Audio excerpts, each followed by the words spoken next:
And welcome to Civil Discourse. I'm Jayme. And I'm Marilyn Brown. And today we are discussing mother. I'll say Mother. it like that. It's Mother's Day, so I want to say Happy Mother's Day to all the mothers out there. Um, Yes, happy and Mother's Day. And happy and Mother's Day to everyone who either is a mother, has a mother, just has that relationship.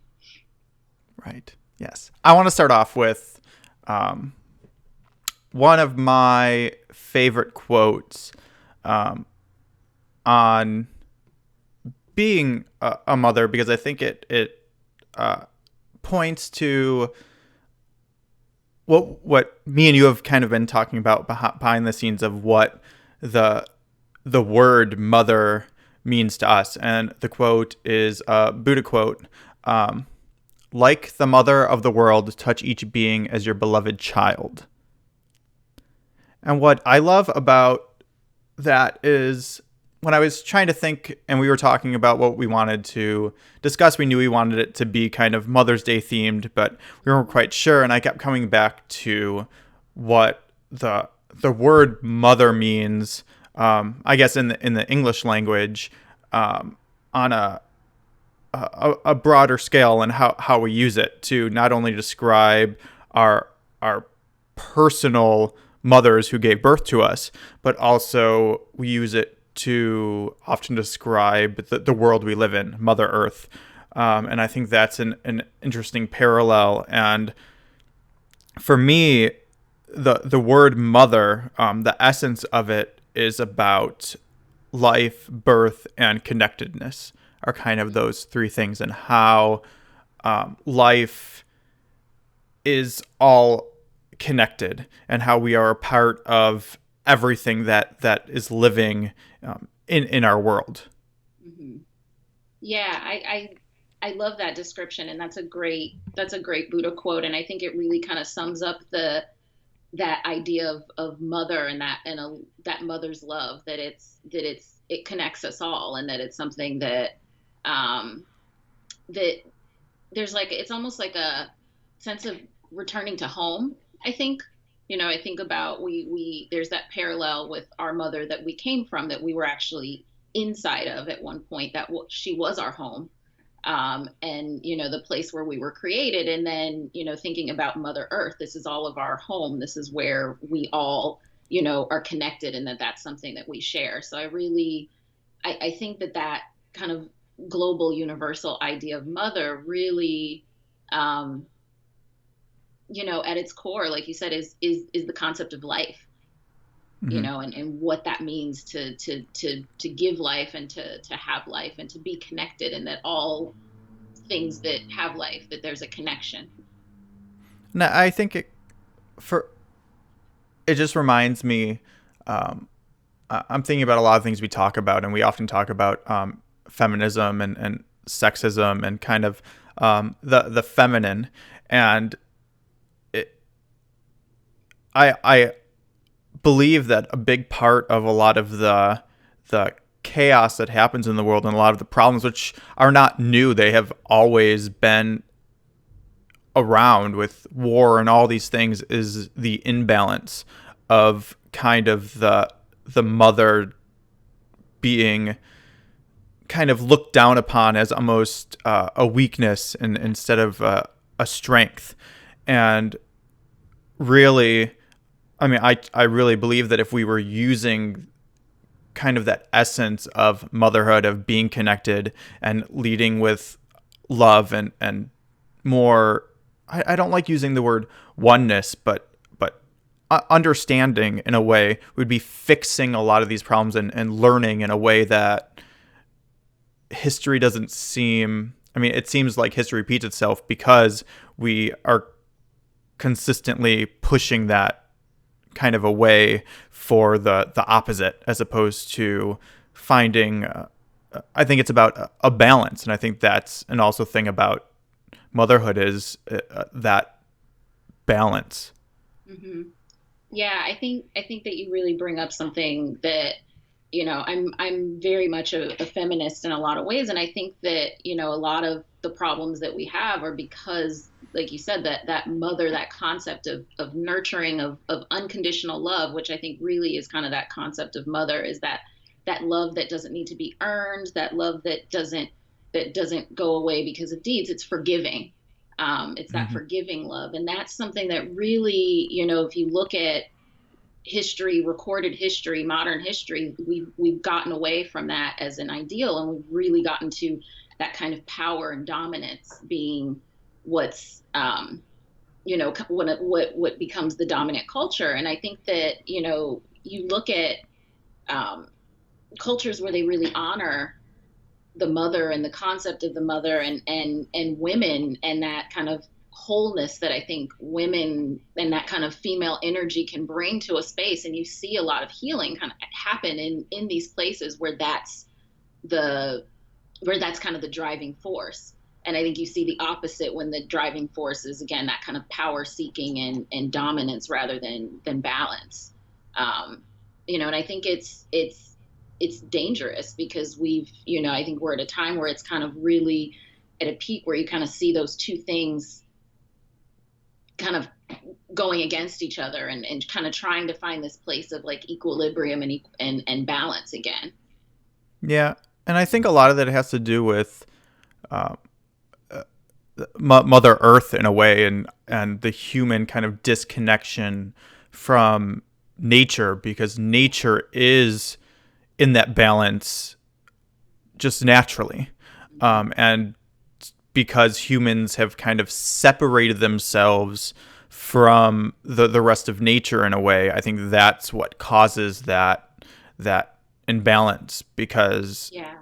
I mean, I see it a lot. You see it in cultures that are just more in tune with nature, but just in my own personal life, when I take those moments and have time in nature, I automatically start to balance out, and it takes much more energy to maintain that balance when I'm separated from that kind of that energy. And I think it's because we are connected to it, whether we like it or not. And when we're thrown into nature, there's just the beauty and the awe that naturally happens as a human being. But I think it's a lot of subtext and subconscious things too, of seeing kind of life and birth and death and the full cycle. You see it in nature, whether you're aware of it or not. And I think that affects people. Yeah, yeah. Just as you were talking, I was thinking, just the concept of nature and this idea of nature, and what nature is. And I think, looking at historical representations of nature, there's always been a female representation. There's always been kind of that mother earth ideal. And I wonder, do you have any idea, or why do you think that is? Why do you think that when we think about nature, when we experience kind of the whole concept of nature, that we are looking at it as a female force, or that kind of mother quality? Um, I th- I don't really know. I think just off the cuff, what I would guess is that because it is balanced, and because masculine energy seems to be so dominant within um, our our culture, Hmm. and just the way we see success and see it's a very, like we were talking about earlier, it's just a very masculine way of seeing. You need to earn things. You need to. Hmm. It's not about nurturing, and compassion's almost a lot of times considered a weakness. And I think when Right. you look at nature, it's balanced, so the feminine almost pops out even more, because we're not used to seeing that balance. We're normally used to seeing the feminine kind of pushed down in a way, Hmm. or suppressed. Yes. Yeah, definitely. And nature is one of those spaces where we're able to experience that balance without it being challenged, just kind of allowing it. And like you said, it's something that it touches us no matter, what kind of experience we're having. It gets to us in a way that um, I think is just natural, thinking about the Mm-hmm. word nature, and intuitive.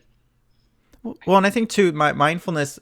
When we're talking about mindfulness, nature is mindfulness. And I think that's the big difference. Is it's not that there's this battle between the feminine and the masculine in nature. It just is a balance. It's just what is. No, the animals aren't debating it and fighting against that balanced instincts that they have. It just is, and that is mindfulness. And I think that's a big difference between what we do as humans, as we want to analyze it and fight back. And I can just hear a lot of people and us talking about feminism and this energy just kind of being angered by this conversation, frankly, just because they're seeing it from you're attacking masculinity or you're attacking men. And that's not what it is. It's about the balance. We're all connected. We need each other. And in that balance is where we're really going to thrive. It's not saying that masculinity is bad or that one is more superior to the other. It's that our natural state is meant to be in that balance. And we, as a species, really have somehow put ourselves off that balance. Mm-hmm. Yeah, yeah, I think you're right. And I think even just looking at nature, everything in nature is balanced just in and of itself. There's just that natural balance, and there's no debate. The feminine and masculine energy is working in tandem to kind of keep things moving and keep the world spinning, keep us moving. And so there's not this kind of push pull that we seem to, as humans, kind of really struggle with. You look at the elements are in balance. Water and fire balance each other, air and earth. So there's that kind of that it's things are in balance, and that's how they move. That's how we kind of continue to keep the earth spinning. But I think that human quality, that human kind of ego gets in the way, and we really struggle with that. And rather than accepting, the balance and appreciating and learning from it, we kind of struggle and want to change it, and Right. shift that balance in order to, I don't know, in order to do what, but we're kind of trying to push that balance and shift it in some way. Right. I like that you bring up the ego, because I think that type of consciousness is what really separates us from the rest of nature, if you're going to talk about separation, which makes us unique. And I think that is what also has, like you said, led us to separate ourselves from it, because the ego has resulted in us, instead of just being, wanting to control and manipulate. And that's really what we're trying to do, is we're trying to manipulate ourselves and nature to benefit our ego, as opposed to living in balance with it. And I think that's what causes, I think that's what really is at the heart of all of our major political and social issues. Mm-hmm, mm-hmm. And internal issues as well. Right. Our own issues with ourselves. I think those internal issues then extend to the environment and extend, into the macro level. But it's that, just that kind of discomfort, disease, suffering, whatever that is, that's created by the ego. Right. And that actually leads into my other favorite quote. I guess it's not specifically on motherhood, but it's a Mother Teresa quote. And it's it starts as a question: what can you do to promote world peace? And she answers, go home and love your family. Mm-hmm. And I think that is very much at the heart of what we're talking about, is that and we talk about this so much, is that these macro issues that we see politically and personally and socially are all rooted in really the way we engage with ourselves and our families and go about our everyday lives. And I just love that quote, because it does many things, but it shows the power of the individual, that if we want to fix these problems, we have to stop ignoring our own personal issues, and we have to start addressing those, and those, as we address those as a society, as yeah, as a culture, as a people, we Hmm. will then be able to address the bigger issues, as Yeah. opposed to what we currently kind of do is we try to cover up the biggest issues with band-aids, and then they never heal because we never actually fix what's causing the problems. Yeah, yeah, I think that's right on. And I love that quote. And I also think it's important to share that going home and loving your family may look like so many different things to different people, depending on what those relationships are like. And so, I know that Mother's Day is a beautiful day for a lot of people, and it can also be a really tough day for a lot of people. Whether they have difficult relationships with their own mother, they have loss, they're estranged from family, there's abuse, and so I think going home, I think when Mother Teresa says go home and love your family, that means connect with your loved ones, communicate, love yourself. I think love your family, your first family member, so loving yourself. And that may also mean finding a way to um, have healthy boundaries with a family that's not healthy, and so it can look like so many different things. But I think realizing that the act of love is healing, whether it's extended outward to others or it's extended into yourself to heal um, some internal struggles. Right. There's two things that reminds me of the or makes me think about, and the first is we're talking about what the word mother means to us, and I think within that quote it's important to explore what the word family means, because it Mm.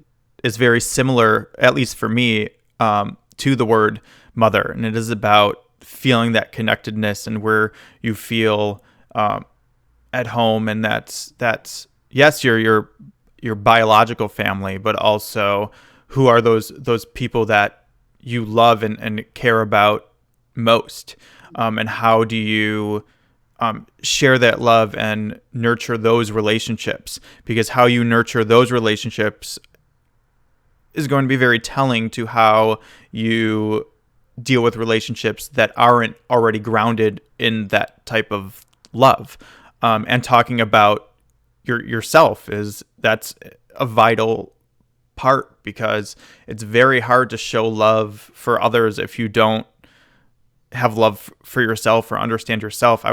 There was something on, I shared it in our group on Facebook, mindfulness in action, and there was a video, and the gentleman was talking about um, just being aware enough to be compassionate in moments where we're frustrated. Specifically talks about being online and when people are fighting and disagreeing about politics or about whatever, and instead of getting, I guess, caught up in that fight and in that ego and in that anger of wanting to prove your side or whatever you believe in, actually leading with compassion and trying to understand where that person is coming from. And I think we've talked about this before, and it does a lot of things. It's not you accepting what they're saying. It's you engaging with them in a meaningful way where everyone's walls drop, so you can actually have a meaningful conversation and actually start to understand each other and change their worldview and their heart, but also your worldview and your heart and how you're seeing things. And I think that all starts with awareness of self, because if you don't have that awareness, you're not going to be able to do that, no matter how much you want to be able to do that. And in that quote of go home and love your family, it's very much the same way. If you can't love yourself, and you're talking about those vital relationships within your family that aren't great or are abusive or destructive or whatever negative form you see them or experience them in, until you really have self-reflected and know how you feel and how to change your worldview to be more compassionate and empathetic, you're never really going to be able to engage in a meaningful way with with those people that's healthy for those people and for yourself, because it's not then about just being empathetic and letting them do whatever they want to abuse you if you have an abusive relationship, but being able to separate when you need to separate before things get heated, or just that awareness that keeps it safe and with love, whatever that love means. Right, right. Whether, yeah, I like that, whatever that love means. And that love may mean no contact for a period of time. That love may mean, a lot of different things, but realizing that when it's coming from that place, and so again, working on that core sense of self-love and forgiveness, that then you can be mindful of what it looks like to manage whatever those relationships are with others in a loving way. Mm-hmm. Yeah. Yeah. And the other quote I really like, and obviously I'm not a mother, so I want to stand clear of giving motherhood advice. But I'm not a mother either. He was wondering, neither one of us are mothers.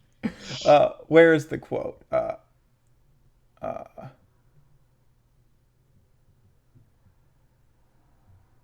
me find it. Oh, yes. It's Dojin Zenji. At the moment of giving birth to a child, is the mother separate from the child? You should study not only that you become a mother when your child is born, but also that you become a child. And I think that, yes, that's motherhood advice, but I think that's also human advice and mindfulness advice, in that, one, when you have a child, or you give birth, or you have this new experience, whatever that means, whether it's an actual being, or you're experiencing something for the first time, or trying something for the first time, and that's a new experience, seeing it through the eyes of a child, and realizing that connection that's there, that you are this being as much as this being is you, in a way. I mean, that sounds kind of wanky, but in my mind, it makes sense. Yeah, but I mean, it sounds wanky, but I don't think it is wanky, because I mean, there is a piece of the mother in the child, so you really are connected. I mean, if they, do DNA, they can trace everybody back to one mother who was Black in Africa, but one mother. And so realizing there is a piece of the mother in the child, and there's a piece of the child in the mother. And so we really are actually connected. So it doesn't, I don't know, it doesn't sound wanky to me. It sounds true. And I think if we can see that, and we can kind of recognize that can help us to be more compassionate to, just to others, because we are, they're really, you can really know that there is that connection. There isn't a separation. And the interesting part of that, and I guess this is giving advice to mothers, but it's also giving advice to children, of which I am one, is something when I first started practicing Zen and mindfulness, I started to have an awareness of these conversations and things my mother would say to me, that we had our entire life, but just had new meaning as I was practicing. And she would often talk to me about the traits in her that she sees in me, whether they're heightened or subtle. And I would often talk about things like, she would say something and I'd be like, well, I get it from you, and things like that. And I think that mindfulness in that relationship is also very similar to that, what we're talking about, of kind of learning who you are personally, and in your own self-care, is you can learn so much about yourself by being mindful of the people who have the closest genetic link to you. Right. And not just that, but that who raised you, who were there as you were growing up, and helped develop your worldview and who you are, and how they respond to the world, both positive and negative, the things that work and the things that don't. There's just so much to learn there on both sides. Yeah, that's a really, really good point. And I think about, as you were talking about that, and you know, those lessons or those traits that you have from your mother, I was thinking, you know, as I when I really kind of started practicing mindfulness and started learning about this, it really helped me to kind of have a different awareness of my mother, not just as my mother, you know, but as a person, just as a woman, and getting to just kind of see her and understand her as a woman. And it's really been cool to kind of come to that place where there's a friendship there and there's an appreciation, and I think it's allowed me to really learn so much about myself as a woman and about who I am, just being able to shift my perspective from just seeing her in one way, as the person who brought me here, had this responsibility, but to see her as her own person, and to learn from that. So I really think that there's so much that you can learn from that relationship as it develops, you know, with your mother and with kind of your the people that raised you, and with that environment. Right. Yeah, my experience with mindfulness is was is very similar to that. And I was just now thinking, like, is that just a growing up thing, or is that a mindfulness thing? And I mean, I know a ton of people who are grown-ups and really never develop that. And I think it's true of both sides. I know Yeah. a lot of parents who their kids are fully grown and they still see them as a child and not as like their own separate adult being. And I think Right. that is just I'm trying to just recall kind of when that happened, when I started seeing my parents in general as full human beings and not the role of parent, Right. um, and kind of trying to reflect on when I was aware that of them doing the same to me, Yeah. and I think a lot of that actually happened through the conversations I was talking about just before, is that Mm-hmm. when you have those kind of mindful conversations with each other, you realize that there's a mindful human being there, and not just kind of I think a lot of it has to do with perception. Is, you know, you're in that role of child and mother, or child and parent, for so long that you you start to have an image of your mind of what that is, and it's constantly changing, but the image doesn't necessarily always change. It gets rooted in, this is what this relationship is, this is who we are, Right. as relatives in relation to one another, and that oftentimes gets fixed, Right. even Right. though both of you as human beings are constantly changing. Mm-hmm. And mindfulness, I think, really helps you be present of those subtle changes, and you start to see the growth and just the similarities and the differences on a human level. Yeah. Yeah. And you're able to allow the growth and Right. witness the growth, and, you know, participate or share in it, rather than trying to change it or kind of take it back to what it was. Kind of just having, I think that mindful perspective gives you the recognition that this is what it is. And so this growth has happened. We can't force things back to the way they are, but being able to see and appreciate and value the growth and the changes and allow that. And that's one thing I think that, you know, I really really appreciate about my relationship with my own mother, is that she's been with me through every kind of, you know, iteration of self, whatever that looks like, and just kind of standing there with unconditional love, you know, as I've changed and as I've grown. And that's really, I think that if you kind of think about going back to that ideal mother's love, that is what that ideal mother's love is again, that love that doesn't need to be acquired, doesn't need to be deserved. It just is. And I love that you use the word allow, because I think Mm-hmm. that's the part of mindfulness, is that you don't have to practice mindfulness to be aware of the things we're talking about, but it really helps in your ability to allow it and accept it, because I often see that, where there is that awareness there that this is a human being that's changing and growing, and there's lack of acceptance, or the ego is causing you to want to hold on to that fixed image and Right. not want to allow that person to grow. And I think I was very lucky, because the relationship with my mother is, I think that happened actually very young, Mm. that we started seeing each other as humans and not just in those roles. And it allowed, I guess this is parenting advice, which I didn't want to do, just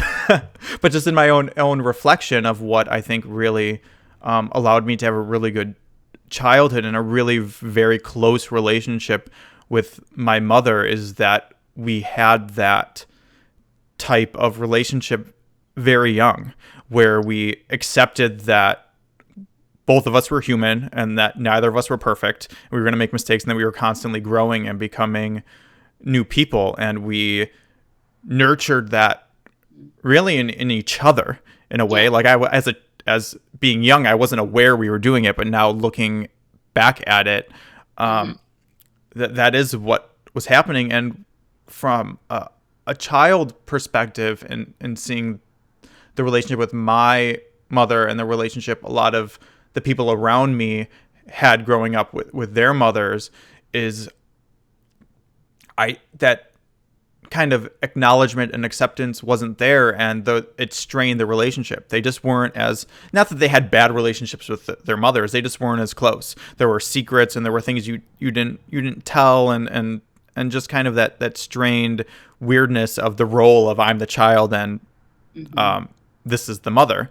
And I think there are definitely boundaries that need to be set, in that those are the roles, and there are lessons and things that need to be learned.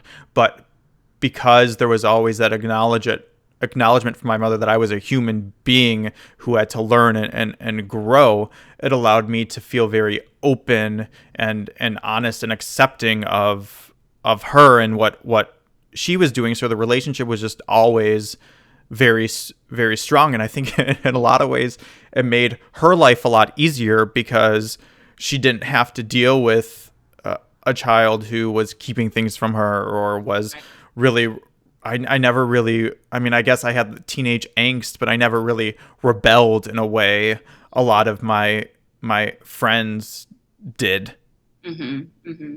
Yeah. Yeah. I think that, again, that allowance, that acceptance brings ease to all sides of the, to both sides of the relationship. And also, I think, thinking about, I think there was an old kind of idea that children were property for a very long time. And I think people were just kind of conditioned to view their children as like someone that they, are supposed to kind of make into who they want to make them into. And I think we've kind of come away from that, and are really moving away from that, and realizing that, parenting is about, teaching and setting boundaries, but also allowing your child to let you know who they are, rather than kind of deciding for yourself who you want that person to be, allowing your child to introduce themselves to you, and grow into that person that they want to be. And it sounds like your mom really allowed you to do that from a young age, which fostered a lot of trust between you guys. Like, I'm hearing that, even when you were young and maybe there was some like teenage angst and stuff, which is totally natural, there wasn't this like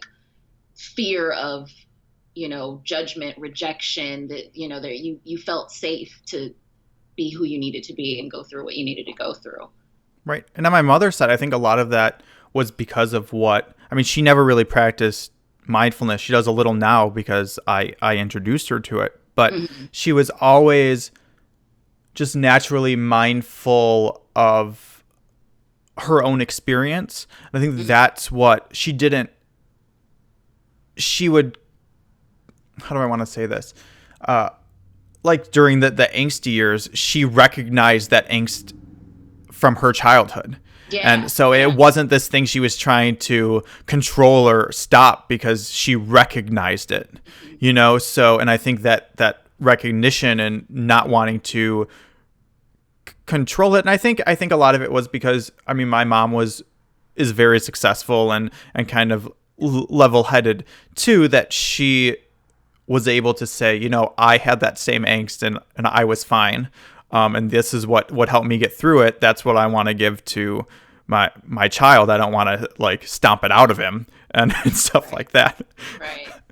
So I Yeah. think that awareness. But the thing I wanted to say too was that the thing I love about mindfulness as a tool here is that I think motherhood is and fatherhood, being a parent is scary. Like, I want kids, and it's it's something that really excites me, but something that's also very terrifying because, Yeah. like what you're talking about, you do have, I don't want to say I mean, you feel a responsibility. I mean, at least I Totally. do, You do. to make Yeah. sure this being that you're really in charge of is okay and Yeah. grows up okay and thriving. And I Yeah. think a lot of times, if you don't have the coping mechanisms to deal with that those feelings, that you can do a lot of damage, unintentionally, with Unknowingly. with the Yeah. with the best intentions.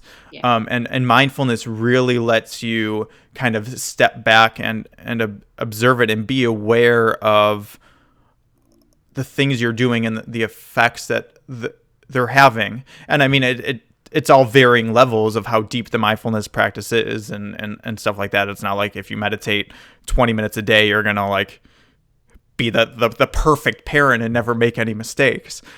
Which is not a thing. The perfect Which parent. is right. But I think it helps you cope with your own insecurities and fears of being a parent, and your ability to help your child. Because I mean, I just know, I mean, I'm not a parent yet, but I know that I have that. I mean, I think it's natural to have that fear.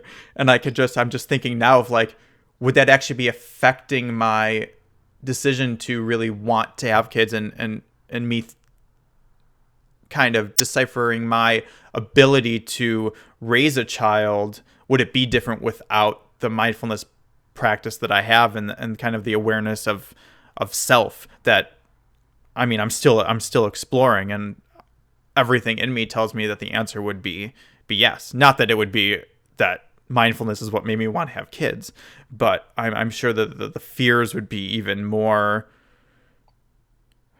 controlling Hmm. of the situation, if that makes sense. Hmm. Yeah. No, I think it does. I mean, I think that it is an enormous amount of responsibility, take being a parent. And I think that, it's, you know, I hear from parents one of the most rewarding things, but also it is it's a big responsibility. And I think it's one of those things that you know, it's already so easy to be insecure for ourselves and in our own skin of what we're doing. Did I make the decision? Did I do the right thing? But then to have to do this for someone else and make, the right decisions and kind of and manage all that for another human being is such a huge task. And yet, it's what we a big part of what we do while we're here, and people can step into that role. But I think that you're right, it's having the tools to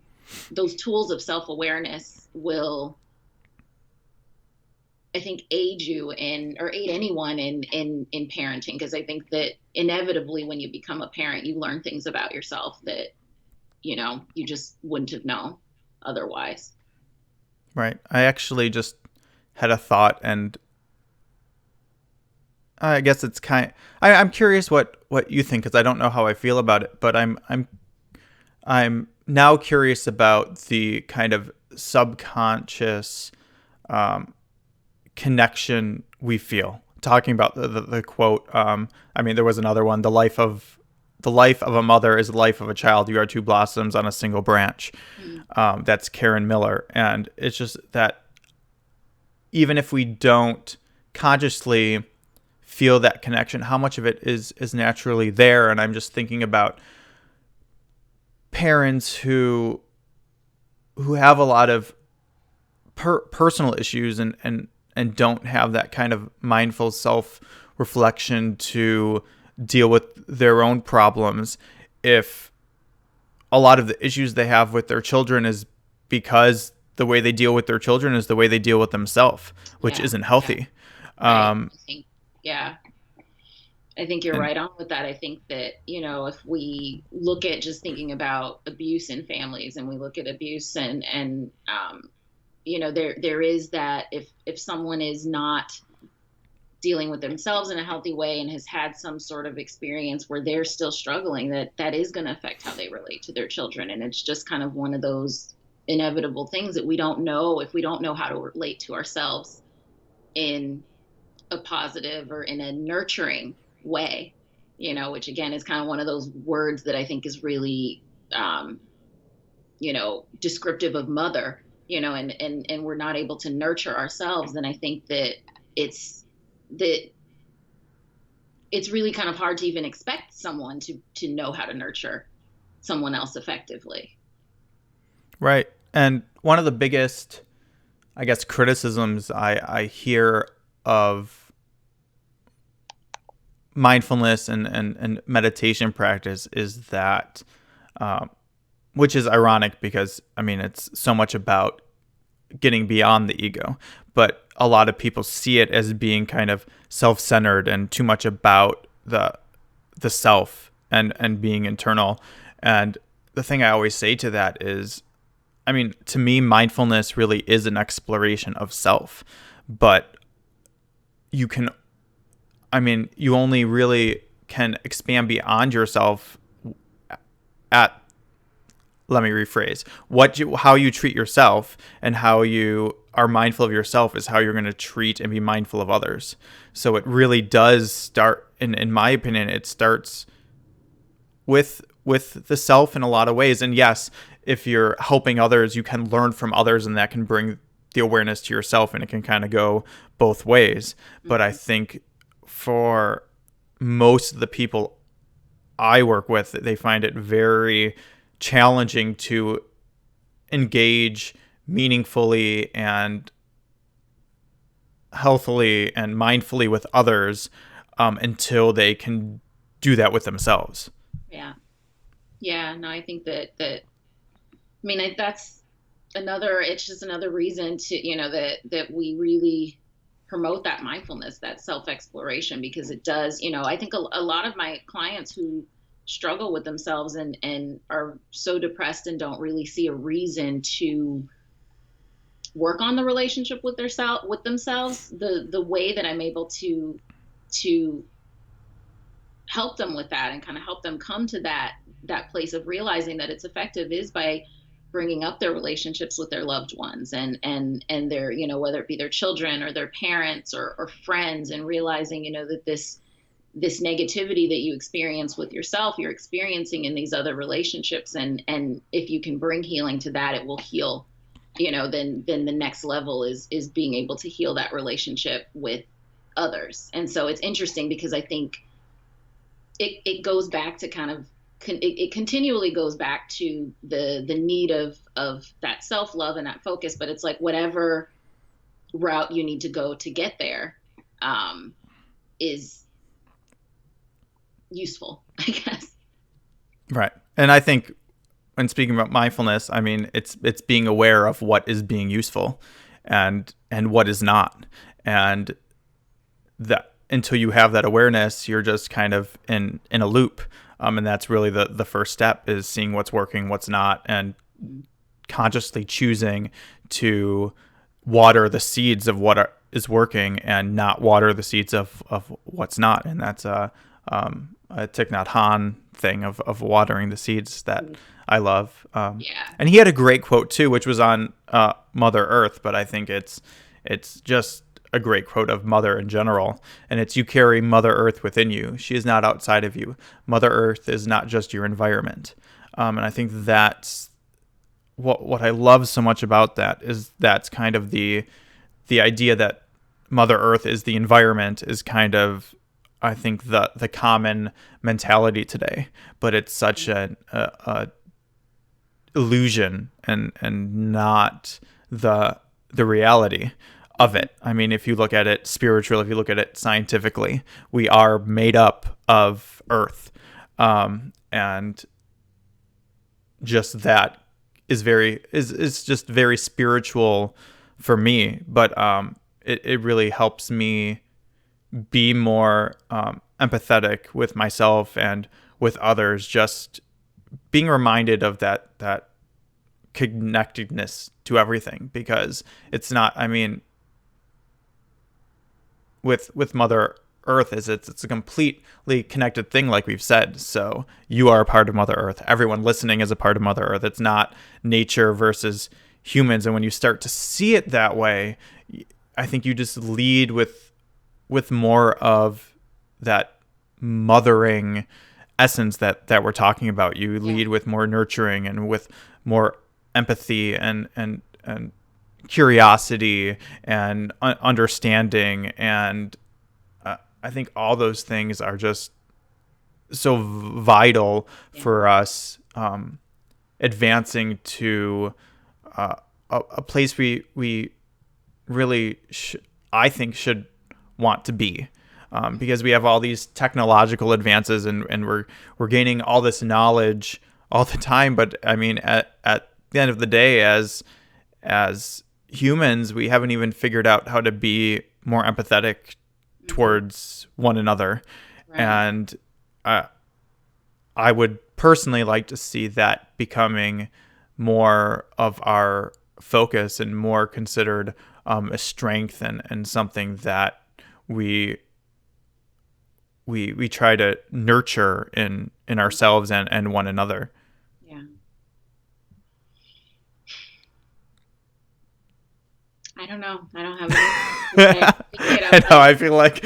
But no, I do. I think that those are the healing forces, that compassion, love, nurturing, like that's what heals. And so realizing that we have Mother Earth inside of us, that all of us are part of nature, that we are nature in and of ourselves, then, if we can see ourselves that way and honor ourselves in the way that, we do nature, I think that really is what brings about healing, or can bring about healing. Those are kind of those forces that connect us and bring things back together. Yes. And for this week's homework assignment, what homework. I would love is for people to just share Mother's Day stories of how they spent their day being mindful with Mother, whatever that means, your own mother, Mother Nature, the essence of Mother inside of you, and how you kind of honored that essence today. Awesome. And you can do that on Twitter or Facebook at CivilDTV, or on our favorite place, which is the Facebook group, which is Mindfulness in Action Civil Discourse. All right. Thanks, guys. Happy Mother's Day. Happy Mother's Day. Have a good one.